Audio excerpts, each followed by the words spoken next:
الليله جايين نتكلم عن الموت بالبطيء. قبل ما نبدا حلقاتنا اعمل لايك وفعل زر الجرس ويلا بينا نخش في الموضوع على طول.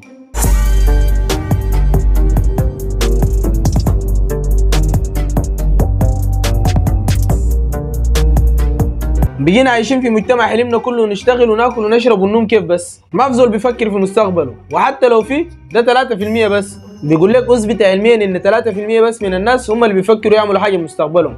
هتقول لي ده منو اللي قال؟ بقول لك انا اللي قلتها. هتقول لي كيف؟ بقول لك تعال انا بسالك سؤال، لو انت جاوبتني انا بجاوبك على كل اسئلتك. انت حاسه كبرت وبقيت شحط زي ده، عملت لنفسك شنو؟ جاوبني بصراحه. طبعا انا عارف اكيد ما في جواب صح، عشان انت اصلا ما عملت حاجه. كديت انا نحسبها بالعقل وواحده واحده. انت حاسس شغال عندك قدر شنو؟ هنقول 10 سنين مثلا. في ال10 سنين ديل عملت لنفسك حاجه؟ هتقول لي لا. طيب فتحت مشروع؟ هتقول لي لا برضه.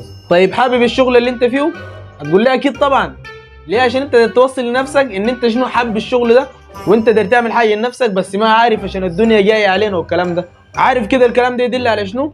الكلام ده يدل انك ما قادر تعمل حاجه لنفسك، بس موصل لعقلك انك بتشقى وتتعب عشان ما تيأس من الحياه ما اكتر. هتقول لي كيف انا موصل لعقلي كده؟ هقول لك تعال انا اوريك واحده واحده وهنحسبها وانا برضو معاك للاخر. معنى كده ان انت حبيت يستعبدوك، ان انت تكون شغال عبيد طول عمرك عند الناس ما قادر تعمل حاجه لنفسك. او ممكن يكون انت في ايدك عندك الفرصه ان انت تعمل حاجه لنفسك، بس انت حابب شغل الاستعباد، ان انت تكون طول العمر شغال عبيد عند الناس ما اكتر. هتقول لي كيف ده؟ بقول لك برضه تعال اوريك انا معاك واحده واحده لغايه الاخر ونفهم دماغ بعض. هيجي واحد يقول لي كيف ده؟ اقول له واحده واحده وتعال نترجم مع بعض. انت حاسس كل يوم بتصحى تمشي الشغل وتجي وما عملت حاجه لنفسك وما قدرت تعمل، او في ايدك ان انت تعمل بس ما قدرت تعمل، والكلمه اللي انت بتقنع نفسك بيها الدنيا جايه علينا وما جايه علينا والكلام ده.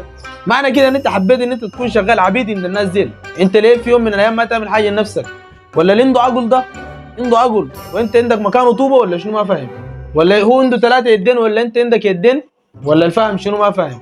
لحد هنا حلقتنا انتهت، وان شاء الله الحلقه الجايه هيكون كلنا ظبطنا حالنا، وانتظرونا في فيديو جديد ان شاء الله. واحلى مسا عليكم.